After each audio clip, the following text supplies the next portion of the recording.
क्या आपने कभी गौर किया है कि समाज में कुछ गिने चुने लोग ऐसे होते हैं जो बिना किसी विवाद के, बिना किसी शोर शराबे के अपार धन भी कमाते हैं और समाज में राजाओं जैसी इज्जत भी पाते हैं। लोग उन पर आंख बंद करके भरोसा करते हैं। आखिर उनकी जन्म कुंडली में ऐसा कौन सा रहस्य छिपा है?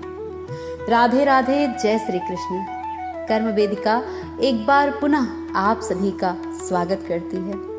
आज मैं आपको किसी साधारण योग के बारे में नहीं, बल्कि ज्योतिष शास्त्र के सबसे पवित्र और शक्तिशाली योग अमल राजयोग के बारे में बताने जा रही हूँ। अमल यानी वेदाग, एक ऐसा राजयोग जो आपको सिर्फ पैसा ही नहीं देता, बल्कि एक वेदाग छवि और ऐसा रुतबा देता है कि आपके दुश्मन भी आपकी इज्जत करने पर मजबूर हो जाते हैं। अब ध्यान से सुनिए कि योग बनता कैसे है, ताकि आपको कोई भटका ना सके। वैदिक ज्योतिष के प्रामाणिक सूत्रों के अनुसार जब आपकी कुंडली में लग्न से या चंद्रमा से ठीक 10वें भाव यानी आपके कर्म और प्रोफेशन के भाव में देवगुरु बृहस्पति अकेले विराजमान हो और उन पर किसी पापी ग्रह की छाया ना हो, तब जन्म होता है इस महान अमल राजयोग का। जिसकी कुंडली में यह योग होता है वो कोई छोटा मोटा काम नहीं करता।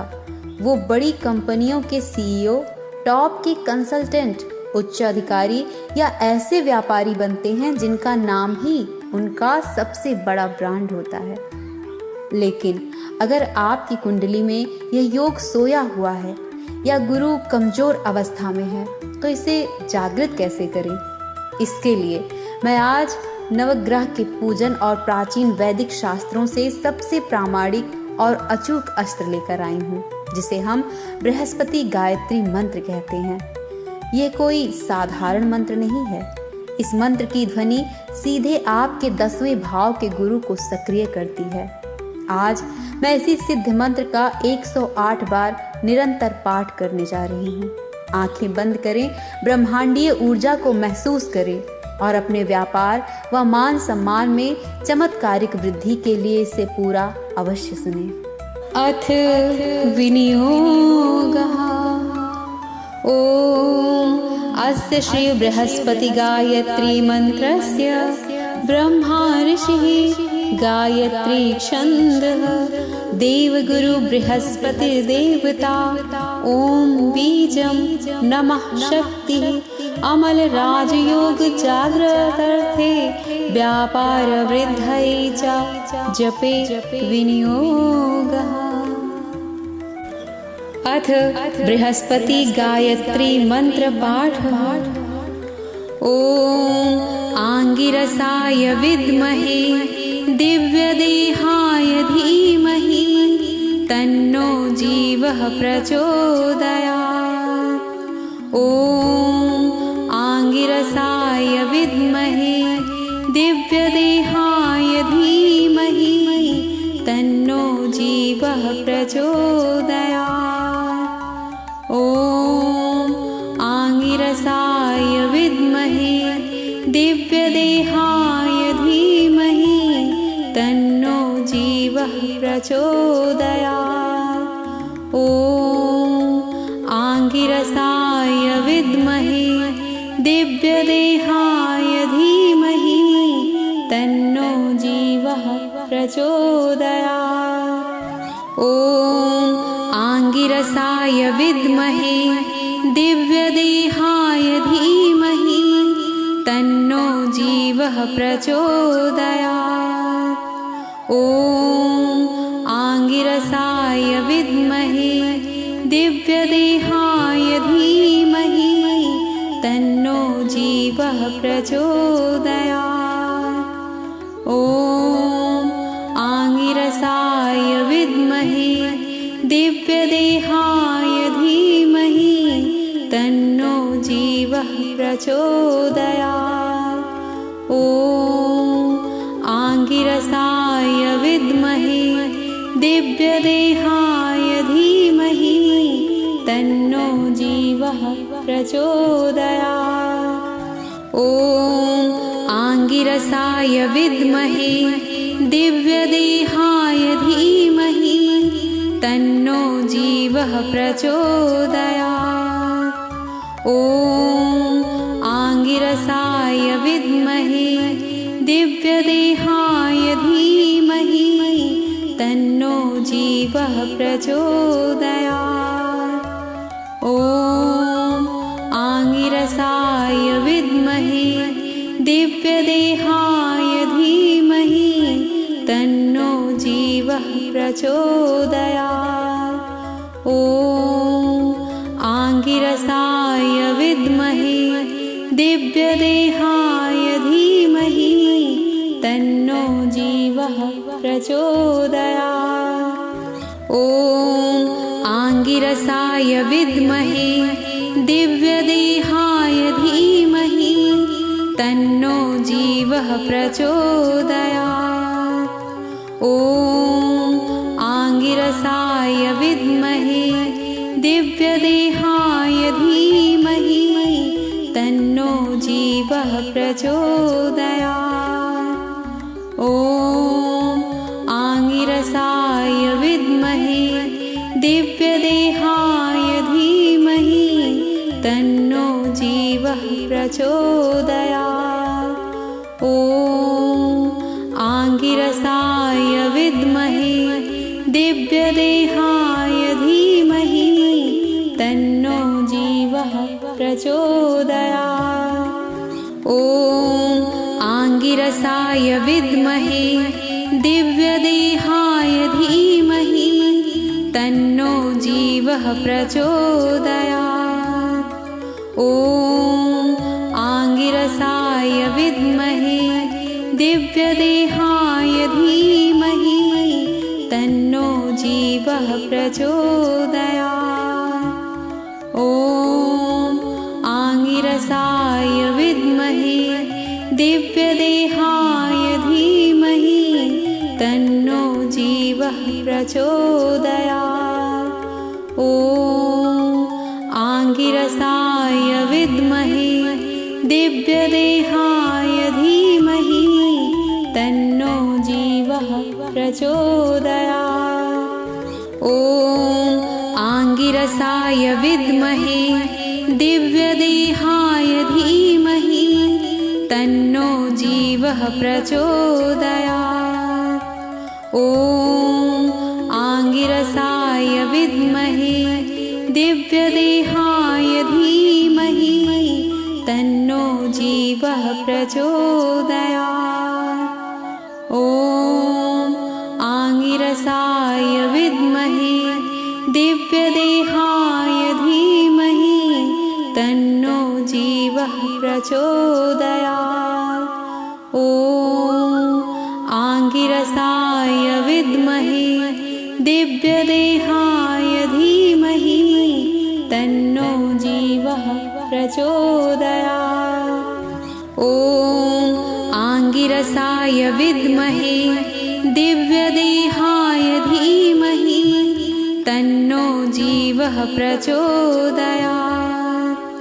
ॐ आङ्गिरसाय विद्महे दिव्यदेहाय धीमहि तन्नो जीवः प्रचोदयात्।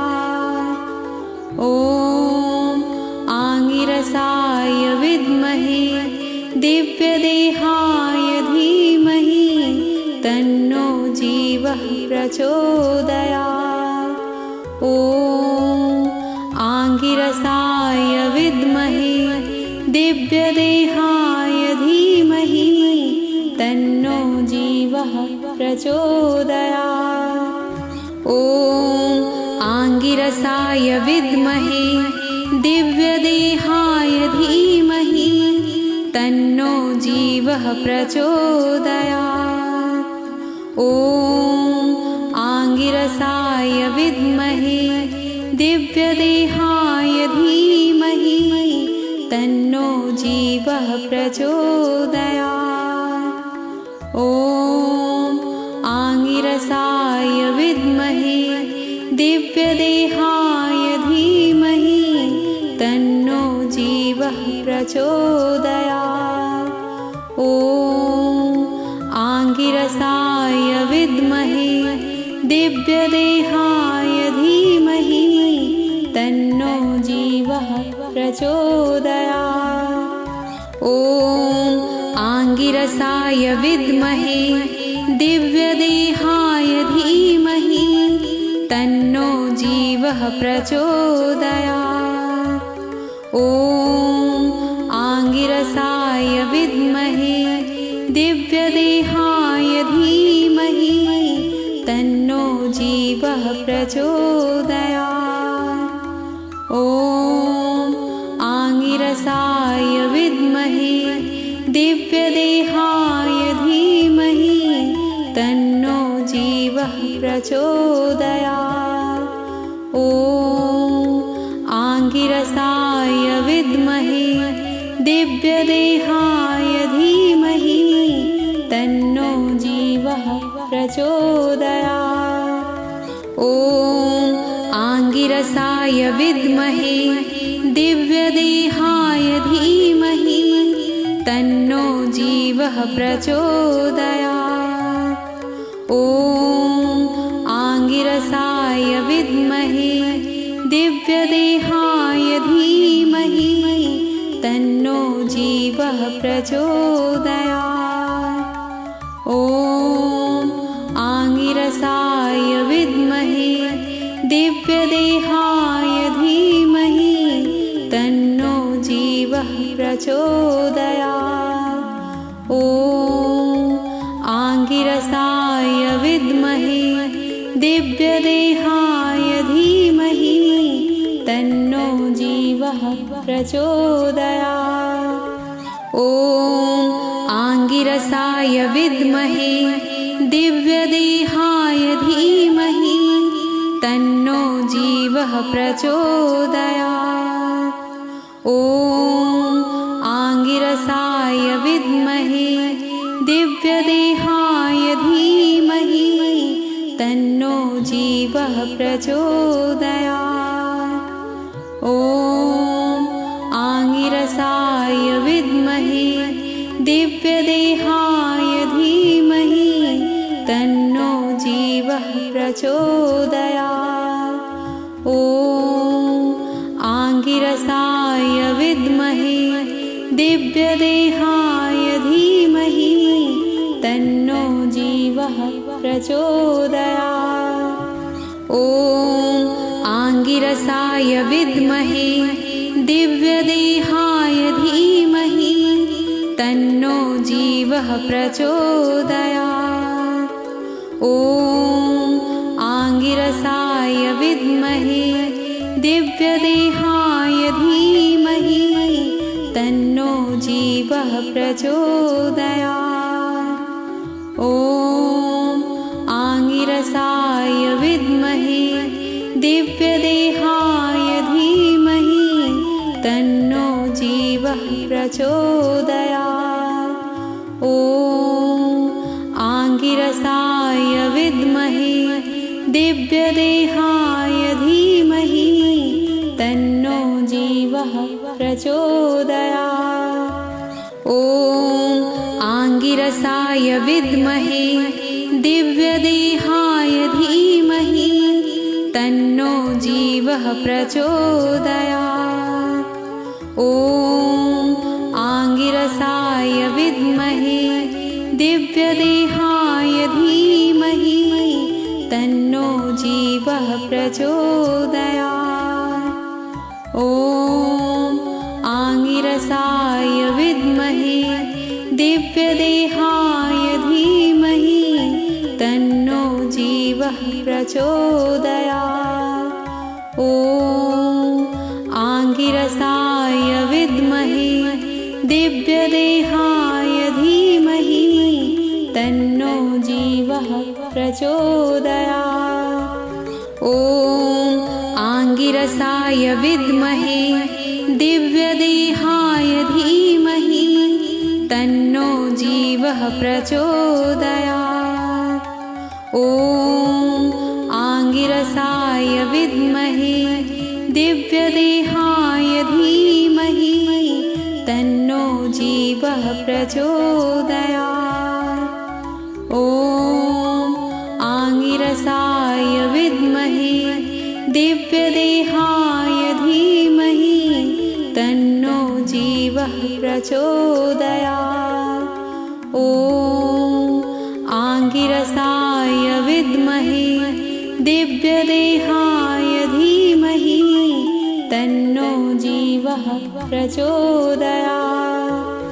ॐ आङ्गिरसाय विद्महे दिव्यदेहाय धीमहि तन्नो जीवः प्रचोदयात्।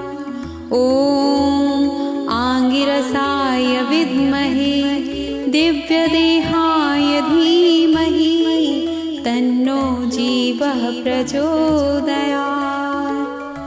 ॐ आङ्गिरसाय विद्महे दिव्यदेहाय धीमहि तन्नो जीवः प्रचोदयात्। ॐ आङ्गिरसाय विद्महे दिव्यदेहाय धीमहि तन्नो जीवः प्रचोदयात्। ॐ आङ्गिरसाय विद्महे दिव्यदेहाय धीमहि तन्नो जीवः प्रचोदयात्। ॐ आङ्गिरसाय विद्महे दिव्यदेहाय धीमहि तन्नो जीवः प्रचोदयात्। ॐ आङ्गिरसाय विद्महे दिव्यदेहाय धीमहि तन्नो जीवः प्रचोदयात्। ॐ आङ्गिरसाय विद्महे दिव्यदेहाय धीमहि तन्नो जीवः प्रचोदयात्। ॐ आङ्गिरसाय विद्महे दिव्यदेहाय धीमहि तन्नो जीवः प्रचोदयात्। ॐ आङ्गिरसाय विद्महे दिव्यदेहाय धीमहि तन्नो जीवः प्रचोदयात्। ॐ आङ्गिरसाय विद्महे दिव्यदेहाय धीमहि तन्नो जीवः प्रचोदयात्। ॐ आङ्गिरसाय विद्महे दिव्यदेहाय धीमहि तन्नो जीवः प्रचोदयात्। ॐ आङ्गिरसाय विद्महे दिव्यदेहाय धीमहि तन्नो जीवः प्रचोदयात्। ॐ आङ्गिरसाय विद्महे दिव्यदेहाय धीमहि तन्नो जीवः प्रचोदयात्। ॐ आङ्गिरसाय विद्महे दिव्यदेहाय धीमहि तन्नो जीवः प्रचोदयात्। ॐ आङ्गिरसाय विद्महे दिव्यदेहाय धीमहि तन्नो जीवः प्रचोदयात्। ॐ आङ्गिरसाय विद्महे दिव्यदेहाय धीमहि तन्नो जीवः प्रचोदयात्। ॐ आङ्गिरसाय विद्महे दिव्यदेहाय धीमहि तन्नो जीवः प्रचोदयात्। ॐ आङ्गिरसाय विद्महे दिव्यदेहाय धीमहि तन्नो जीवः प्रचोदयात्। ॐ आङ्गिरसाय विद्महे दिव्यदेहाय धीमहि तन्नो जीवः प्रचोदयात्। ॐ आङ्गिरसाय विद्महे दिव्यदेहाय धीमहि प्रचोदयात्। ॐ आङ्गिरसाय विद्महे दिव्यदेहाय धीमहि तन्नो जीवः प्रचोदयात्। ॐ आङ्गिरसाय विद्महे दिव्यदेहाय धीमहि तन्नो जीवः प्रचोदयात्। ॐ आङ्गिरसाय विद्महे दिव्यदेहाय धीमहि तन्नो जीवः प्रचोदयात्। ॐ आङ्गिरसाय विद्महे दिव्यदेहाय धीमहि तन्नो जीवः प्रचोदयात्। ॐ आङ्गिरसाय विद्महे दिव्यदेहाय धीमहि तन्नो जीवः प्रचोदयात्। ॐ आङ्गिरसाय विद्महे दिव्यदेहाय धीमहि तन्नो जीवः प्रचोदयात्।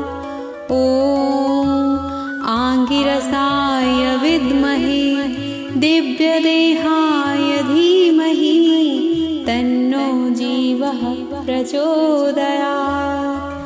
ॐ आङ्गिरसाय विद्महे दिव्यदेहाय धीमहि तन्नो जीवः प्रचोदयात्।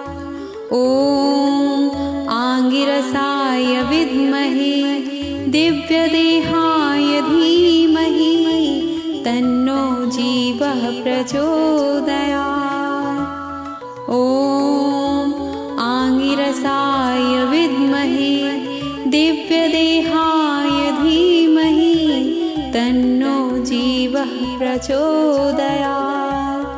ॐ आङ्गिरसाय विद्महे दिव्यदेहाय धीमहि तन्नो जीवः प्रचोदयात्। ॐ आङ्गिरसाय विद्महे दिव्यदेहाय धीमहि तन्नो जीवः प्रचोदयात्।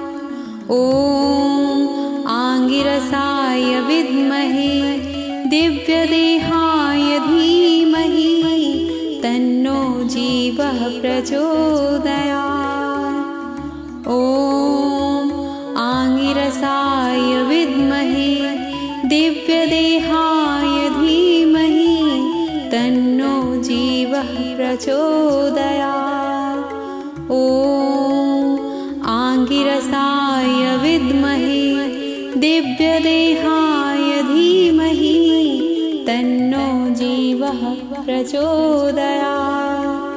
ॐ आङ्गिरसाय विद्महे दिव्यदेहाय धीमहि तन्नो जीवः प्रचोदयात्।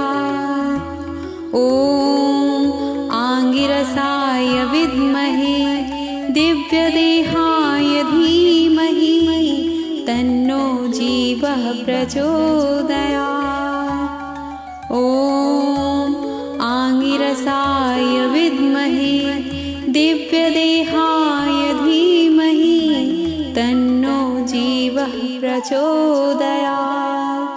ॐ आङ्गिरसाय विद्महे दिव्यदेहाय धीमहि तन्नो जीवः प्रचोदयात्। ॐ आङ्गिरसाय विद्महे दिव्यदेहाय धीमहि तन्नो जीवः प्रचोदयात्। ॐ आङ्गिरसाय विद्महे दिव्यदेहाय धीमहि तन्नो जीवः प्रचोदयात्। ॐ आङ्गिरसाय विद्महे दिव्यदेहाय धीमहि तन्नो जीवः प्रचोदयात्।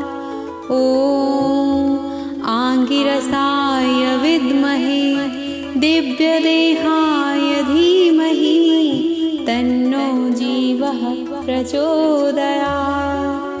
ॐ आङ्गिरसाय विद्महे दिव्यदेहाय धीमहि तन्नो जीवः प्रचोदयात्। ॐ आङ्गिरसाय विद्महे दिव्यदेहाय धीमहि तन्नो जीवः प्रचोदयात्। ॐ आङ्गिरसाय विद्महे दिव्यदेहाय धीमहि तन्नो जीवः प्रचोदयात्। ॐ आङ्गिरसाय विद्महे दिव्यदेहाय धीमहि तन्नो जीवः प्रचोदयात्। ॐ आङ्गिरसाय विद्महे दिव्यदेहाय धीमहि तन्नो जीवः प्रचोदयात्। ॐ आङ्गिरसाय विद्महे दिव्यदेहाय धीमहि तन्नो जीवः प्रचोदयात्। ॐ आङ्गिरसाय विद्महे दिव्यदेहाय धीमहि तन्नो जीवः प्रचोदयात्। ॐ आङ्गिरसाय विद्महे दिव्यदेहाय धीमहि तन्नो जीवः प्रचोदयात्। शास्त्रों में इस बृहस्पति गायत्री मंत्र की अद्भुत फलश्रुति बताई गई है। जो भी व्यक्ति या साधक पूर्ण विश्वास के साथ इस मंत्र को सुनता है या इसका जाप करता है, उसके जीवन से मल यानी हर प्रकार के दोष और कलंक मिट जाते हैं। देवगुरु बृहस्पति की कृपा से उसकी बुद्धि सोने की तरह चमकने लगती है। समाज में उसका सम्मान एक राजा के समान हो जाता है और उसके व्यापार या करियर में ऐसा स्थिर धन आता है जो पीढ़ियों तक साथ निभाता है। यही इस अमल राजयोग की असली ताकत है। देवगुरु बृहस्पति आप सभी पर अपनी पूर्ण कृपा बरसाएं। YouTube पर लाखों वीडियो मौजूद हैं, लेकिन ये ब्रह्मांड भी जानता है कि आपकी जन्म कुंडली दुनिया में केवल एक है। क्या आपकी कुंडली में भी यह अमल राजयोग, गज केसरी योग या कोई ऐसा गुप्त राजयोग सोया हुआ है जो बस एक सही उपाय के इंतजार में है? क्या आप सालों से मेहनत कर रहे हैं लेकिन आपकी काबिलियत के हिसाब से आपको वो रुतबा और पैसा नहीं मिल रहा? तो अब और इंतज़ार मत कीजिए। अपनी जन्म कुंडली का एकदम सटीक, तार्किक और गहराई से विश्लेषण करवाने के लिए स्क्रीन पर दिए गए नंबर पर आज ही कर्म वेदिका से संपर्क अवश्य कीजिए। आपके जीवन, आपके व्यापार और आपके भाग्य की हर उलझन का सबसे प्रामाणिक ज्योतिषीय समाधान आपको यही मिलेगा। अपने सोए हुए भाग्य को जगाने का यह मौका हाथ से न जाने दें। वीडियो को लाइक अवश्य करें, चैनल को सब्सक्राइब करें और कमेंट में पूरे विश्वास के साथ एक बार ओम गुरुवे नमः ज़रूर लिखें। मिलते हैं अगले वीडियो में, तब तक के लिए अपना और अपनों का ख्याल रखिए। राधे राधे, जय श्री कृष्ण।